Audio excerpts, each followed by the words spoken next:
Selamat datang semua ke sesi perkongsian kita hari ini. Selamat datang. Hari ini kita nak cuba fahamkan satu topik yang sangat asas bagi negara kita, iaitu dari buku Sejarah Tingkatan 5 Bab 3, Raja Berperlembagaan dan Demokrasi Berparlimen. Kita akan cuba teroka sama-sama macam mana sistem pemerintahan Malaysia ni, yang agak unik sebenarnya, terbentuk. Dia macam satu campuran lah warisan sejarah lama dengan amalan demokrasi moden. Betul. Jadi kiranya misi kita hari ini nak fahamkanlah perjalanan sistem ni dari dulu sampai sekarang. Jom kita mula.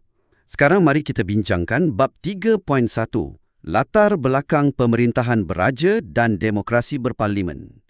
Kalau kita tengok sejarah, sistem beraja ni kan dah lama sangat kat tanah air kita. Memang dah berakar umbi. Zaman Kesultanan Melayu Melaka dulu, raja tu, kuasanya mutlak, ketua segalanya. Ya, pemerintah tertinggi, pentadbiran, undang-undang, tentera, semua bawah raja. Dan kuasa mutlak tu bukan cakap kosong je kan? Tak, ia diperkuat dengan undang-undang bertulis macam Hukum Kanun Melaka, Undang-Undang Laut Melaka.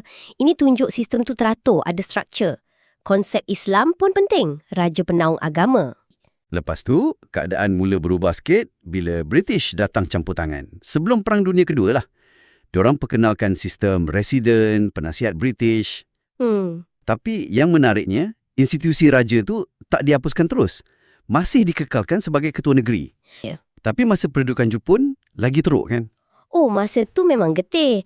Raja-raja Melayu hilang kuasa pemerintahan, kena letak bawah Gubernur Jepun, kedaulatan negeri tu macam tergugat. Kuasa tinggal pada hal ehwal agama dan adat je lah kiranya. Lebih kurang macam tu lah, tanpa kuasa politik sebenar. Lepas Jepun kalah, British datang balik.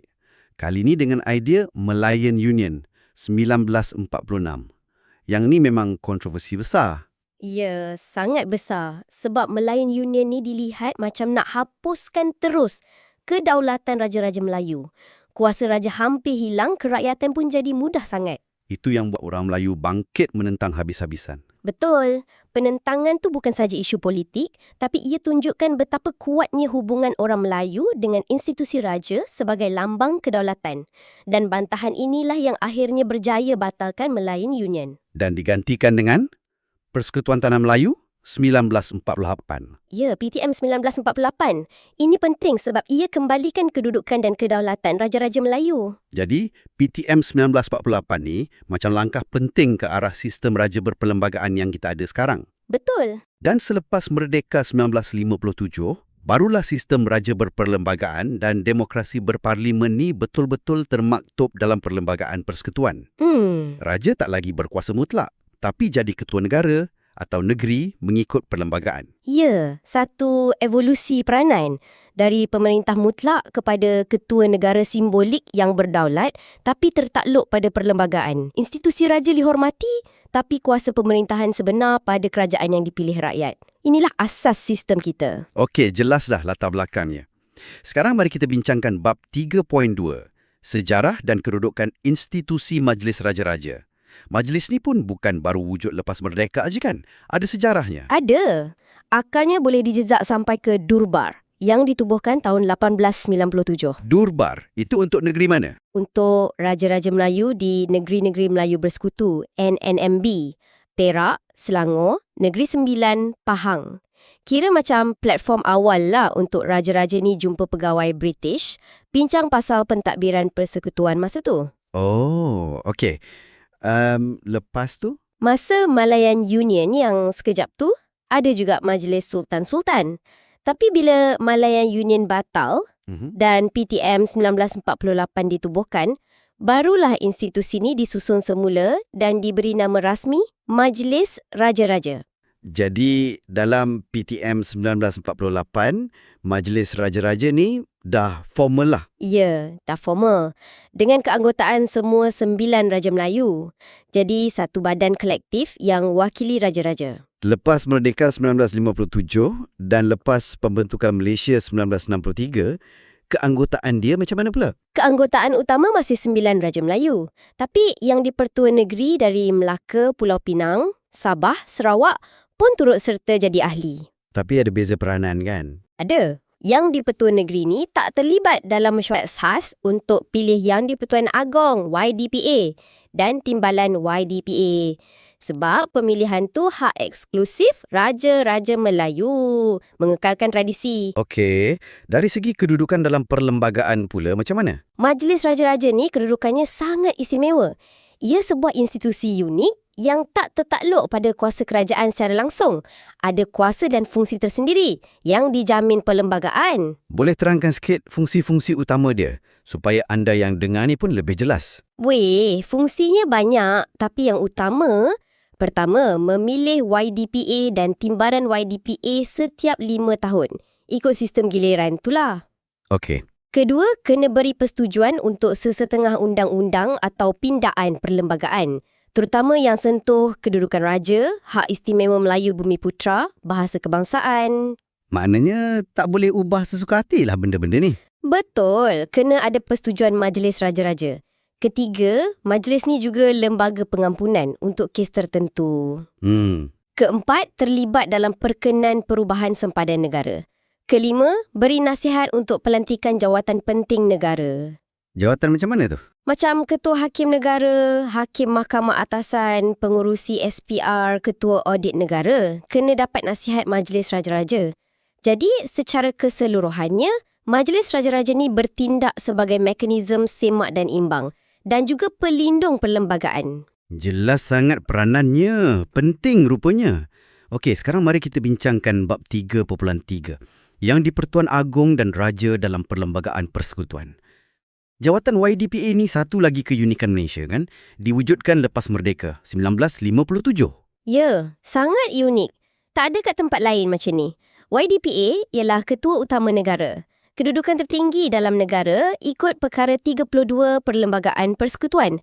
Baginda mengatasi semua orang lain. Dan ada kekebalan tertentu? Ada, tak boleh didakwa di mahkamah biasa. Kecuali di Mahkamah Khas Raja-Raja. Ini tunjukkan kedudukan istimewa baginda. Cara pemilihan YDPA pun unik. Sistem giliran kan? Betul. Dipilih secara bergilir setiap 5 tahun oleh Majlis Raja-Raja dalam kalangan 9 Raja Melayu negeri beraja tu. Perlis, Kedah, Perak, Selangor, Negeri Sembilan, Johor, Pahang, Terengganu, Kelantan. Ya. Sistem giliran ni pastikan setiap negeri beraja ada peluang pegang jawatan tertinggi negara. Semangat perkongsian lah. Walaupun YDPA Raja Berperlembagaan bukan mutlak, tapi perlembagaan masih bagi kuasa yang luas kan? Memang luas. Merangkumi ketiga-tiga cabang kerajaan, eksekutif, perundangan, kehakiman. Kita tengok satu-satu. Kuasa eksekutif dulu. Apa yang utama? Dalam eksekutif, YDPA biasanya bertindak atas nasihat Jemaah Menteri atau PM.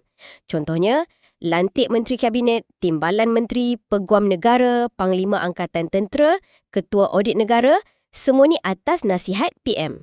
Lantik ahli suruhanjaya penting macam SPR pun sama.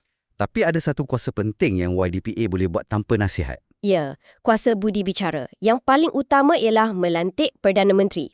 YDPA kena lantik seorang ahli Dewan Rakyat yang pada hemat baginda dapat kepercayaan majoriti ahli Dewan. Ini kritikal, terutama bila politik tak stabil. Okey, kuasa perundangan pula. Macam mana peranan YDPA dalam buat undang-undang? Peranannya penting juga. Setiap rang undang-undang yang dah lulus kat Parlimen, Dewan Rakyat dan Dewan Negara mesti dipersembahkan kepada UDPA untuk dapat perkenan diraja. Tanpa perkenan ni, RUU tu tak jadi undang-undang. Jadi UDPA kena setujulah. Ya, baginda juga ada kuasa panggil Parlimen bersidang, berhentikan sidang, prorog dan yang paling biasa kita dengar, bubarkan Parlimen. Bubar Parlimen ni biasanya atas nasihat PM kan untuk adakan pilihan raya. Biasanya ya. Okey, kuasa kehakiman. Dalam kehakiman, YDPA lantik hakim-hakim Mahkamah Atasan, Mahkamah Persekutuan, Rayuan, Tinggi. Pelantikan ni dibuat atas nasihat PM tapi lepas berunding dengan Majlis Raja-Raja. Ada proses konsultasi kat situ. Maknanya bukan PM sajalah yang tentukan. Bukan. Ada input Majlis Raja-Raja. Selain tu, YDPA ada kuasa pengampunan. Pengampunan. Ya. Boleh ampunkan, tangguh atau kurangkan hukuman bagi kesalahan di Mahkamah Tentera, di wilayah persekutuan. Sekarang mari kita bincangkan bab 3.4, Amalan Demokrasi dan Pengasingan Kuasa. bila sebut demokrasi berparlimen, perkara paling asas mestilah pilihan raya kan? Ya, pilihan raya tu nadi demokrasi. Selain pilihan raya, perlembagaan kita juga jamin kebebasan asasi. Apa contohnya? Ada beberapa yang utama. 1, kebebasan diri. Tak boleh ditangkap atau dipenjara sesuka hati kecuali ikut undang-undang. Penting tu. 2, kebebasan beragama. Islam agama persekutuan, tapi agama lain bebas diamalkan secara aman damai. 3, Hak berkaitan pendidikan, tak boleh ada diskriminasi ikut kaum, agama, tempat lahir dalam akses pendidikan. dan yang keempat yang selalu orang bincangkan. Kebebasan bersuara, berhimpun dan berpersatuan. Anda ada hak cakap, berkumpul secara aman, tubuh persatuan. Satu lagi konsep penting dalam sistem kita, pengasingan kuasa. Apa benda ni sebenarnya? Kuasa pemerintahan negara tak boleh kumpul kat satu tempat. Kena bahagi kepada 3 cabang utama yang bebas. Badan Perundangan, Legislatif, Badan Eksekutif Pelaksana dan Badan Kehakiman, Judisiari. Legislatif tu parlimen lah kan? Dewan Rakyat, Dewan Negara, tugas dia buat undang-undang. Ya, Eksekutif pula Kabinet Jemaah Menteri diketuai PM. Tugas dia laksanakan dasar dan undang-undang. Dan judisiari. Itu mahkamah. Mahkamah atasan, mahkamah bawahan. Tugas dia tafsir undang-undang dan laksanakan keadilan. Kenapa penting nak asingkan kuasa macam ni? Sangat penting untuk wujudkan sistem semak dan imbang atau check and balance. Setiap badan ada kuasa sendiri dan boleh pantau badan lain. Contoh, mahkamah boleh kata undang-undang parlimen tak sah kalau langgar perlembagaan. Jadi tak adalah satu badan tu jadi terlalu berkuasa. Betul. Ia lindungi hak anda sebagai rakyat juga. Faham. Okey, kita dah cover banyak aspek. Sekarang, mari kita bincangkan bab 3.5. Keunikan amalan demokrasi berparlimen di negara kita. Bila kita dah tengok semua ni, raja, majlis raja-raja, YDPA, pilihan raya, kebebasan asasi, pengasingan kuasa, apa yang buat Malaysia ni special? Lain dari yang lain. Keunikan paling utama yang selalu orang sebut ialah gabungan unsur tradisional dan moden tu. Macam mana tu? Kita ambil model demokrasi berparlimen Westminster dari British, itu unsur moden. Tapi kita tak buang institusi raja kita.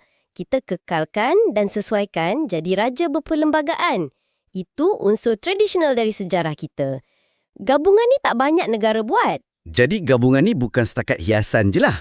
Ia ada fungsi. Ada. Ia hasilkan sistem semak dan imbang yang unik. Kuasa tak hanya pada parlimen atau kerajaan. Institusi raja melalui YDPA dan Majlis Raja-Raja ada peranan dalam undang-undang, pelantikan. Ini tambah lapisan check and balance. Satu lagi keunikan kuasa budi bicara raja yang kita sebut tadi. Ya, walaupun terhad, kuasa ni beri peranan istimewa pada YDPR Raja dalam situasi kritikal, macam lantik PM atau pertimbang pembubaran parlimen. Ia macam injap keselamatan atau penimbang tara bila politik tak menentu. Beri ruang untuk raja main peranan, stabilkan keadaan, ikut perlembagaan. Okey.